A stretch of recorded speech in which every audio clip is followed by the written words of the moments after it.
Dans ce nouveau chapitre, nous allons apprendre à gérer la hauteur et la largeur des éléments HTML en CSS. Donc les objectifs de ce chapitre sont les suivants. Donc tout d'abord comprendre l'impact du type de l'élément HTML sur sa largeur et sur sa hauteur par défaut. Ensuite, donc utiliser les propriétés CSS width et height qui nous permettent respectivement donc de gérer la largeur et la hauteur d'un élément HTML. Et finalement, donc comprendre la place de la largeur et de la hauteur donc des éléments HTML dans le modèle des boîtes. Alors tout d'abord, vous devez savoir que tout élément HTML possède une largeur et une hauteur. Donc la hauteur par défaut d'un élément HTML est déterminée par son contenu. Ainsi, donc un paragraphe, selon qu'il occupe une ou deux lignes, ne possédera pas la même hauteur par défaut. La largeur d'un élément, en revanche, est avant tout déterminée par son type. En effet, les éléments de type bloc occuperont par défaut tout l'espace disponible, tandis que les éléments de type inline, en revanche, n'occuperont que la largeur nécessaire à leur contenu. Donc nous allons maintenant apprendre à modifier la hauteur et la largeur d'un élément. Donc tout d'abord, pour modifier la hauteur par défaut d'un élément, nous allons utiliser la propriété CSS height.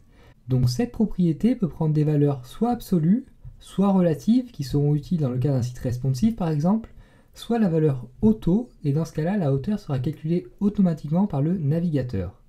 Donc pour modifier la largeur par défaut d'un élément, cette fois-ci, nous allons utiliser la propriété CSS width. Alors cette propriété peut prendre les mêmes valeurs, les mêmes types de valeurs que la propriété height. Alors donc prenons un exemple ensemble. Donc pour cela, on retourne sur notre éditeur de texte comme d'habitude. Donc on retourne notre fichier HTML. Donc dans ce fichier HTML, vous voyez que j'ai écrit donc la structure minimale d'un fichier HTML pour qu'il soit valide. J'ai également placé donc un élément div dans mon élément body. Et dans cet élément div, donc j'ai placé un titre h1 et deux paragraphes donc, qui possèdent chacun une classe différente. Et j'ai également donné la classe div1 à mon div. Donc le but va déjà être de définir une largeur et une hauteur pour notre div, donc div1. Pour cela, on va dans notre fichier CSS. Donc on cible notre div en particulier avec sa classe div1. Et donc on définit sa hauteur, par exemple avec la propriété height, sur, on va dire, 400 pixels, comme ceci. Et on va également définir donc sa largeur avec la propriété CSS width. On peut lui donner par exemple une largeur égale à 500 pixels, donc comme ceci. Et donc, afin de bien pouvoir observer le résultat de nos propriétés height et width, nous allons également appliquer une couleur de fond à notre div, donc avec la propriété CSS background color. Et on va lui donner une couleur de fond par exemple bleu-vert, donc avec une valeur hexadécimale 0,88 comme ceci. Donc on enregistre et on affiche immédiatement. Et donc vous voyez maintenant que notre div fait bien donc 500 pixels de large par 400 pixels de haut. Alors comme je vous l'ai dit, on va également pouvoir donner donc des valeurs de type relative à nos propriétés height et width. Donc par exemple pour width, je peux mettre une valeur égale à 50%. Donc 50% donc de la taille de l'élément parent, c'est-à-dire de la taille du body. Et donc 50% de notre page dans ce cas-ci. Si on affiche, vous allez voir que notre div fait maintenant bien 50% de la page. Et si on redimensionne la page, notre div diminue également donc en même temps donc, que la page diminue, donc la page perd de la largeur. Alors pour régler efficacement la hauteur et la largeur d'un élément, il vous faut avant tout avoir bien compris le modèle des boîtes.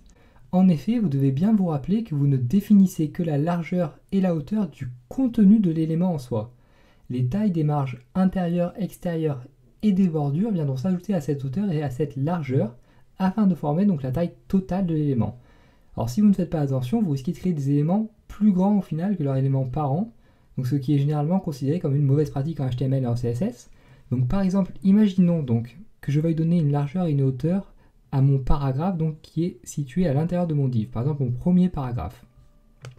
Donc pour cela, je retourne ici dans mon fichier CSS. Donc à la place d'une valeur en pourcentage, je vais remettre une valeur absolue, donc par exemple 500 pixels comme je l'avais fait tout à l'heure. Et donc on va cibler notre premier paragraphe donc avec la classe donc P1 il me semble, comme ceci. Alors on va s'en assurer, oui c'est bien ça, donc P1. Et donc on va donner tout d'abord une hauteur, donc par exemple à 100 pixels, et une largeur, donc width, à on va dire 400 pixels pour notre paragraphe.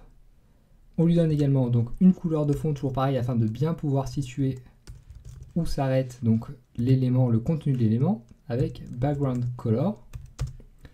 On peut lui donner par exemple une couleur, admettons quelque chose qui ressemble à de l'orange peut-être, donc avec FA0, donc une valeur maximale de rouge, une valeur moyenne de vert et une valeur minimale de bleu. Donc ça devrait faire un orange normalement. Donc on met à jour. Donc vous voyez que notre paragraphe, donc maintenant ici, fait bien 100 pixels de haut et 400 pixels de large. Donc jusque là tout fonctionne bien. Et donc si maintenant j'ajoute un padding, c'est-à-dire une marge intérieure donc, à mon élément, par exemple donc padding, deux points, on va dire par exemple 60 pixels, alors cela va rajouter à la taille de l'élément, donc ça va rajouter donc, à ma hauteur et à ma largeur de l'élément, donc 60 pixels au-dessus, 60 pixels à droite, 60 pixels en bas et 60 pixels à gauche. Et donc ça va faire au final un élément qui va faire 400 plus 2 fois 60, c'est-à-dire 520 pixels de large. Et donc vous allez voir que l'élément va maintenant sortir du div. Donc comme vous le voyez, mon paragraphe dépasse maintenant du div. Et donc ça, c'est considéré comme une très mauvaise pratique en CSS, puisqu'on a un élément enfant donc qui dépasse de son conteneur, donc qui dépasse de l'élément parent, qui est le div dans ce cas-là. Et donc faites bien attention, donc, lorsque vous définissez des hauteurs et des largeurs, à bien tenir compte également du padding, de la bordure et de la marge extérieure que vous allez définir pour votre élément, car donc tout cela va jouer dans la taille totale de l'élément, et donc tout cela va jouer dans la disposition des éléments dans votre page. Donc nous allons voir les autres propriétés que sont les propriétés padding, border et margin dans les chapitres suivants, mais gardez déjà bien en tête donc toute cette notion donc de largeur et de largeur qui vont s'ajouter les unes aux autres afin donc d'éviter de faire des erreurs lorsque vous définissez donc les valeurs de ces différentes propriétés en CSS. Alors donc dernière chose dont je voulais vous parler à propos des propriétés height et width, donc je vous ai dit que lorsqu'on définit une valeur en pourcentage, donc le pourcentage est un pourcentage donc de la valeur de l'élément parent, donc on va pouvoir observer cela avec notre paragraphe. Par exemple donc ici si je définis donc ma largeur à 50%, donc cette fois-ci l'élément ne va pas faire 50% de la page, mais bien 50% de son élément parent, donc qui est le div, donc va faire 50% de la largeur du div, c'est-à-dire 50% de 500 pixels, c'est-à-dire 250 pixels au final, et ça on va s'en assurer immédiatement. Vous voyez donc maintenant bien que notre paragraphe fait 50% de la largeur de notre div.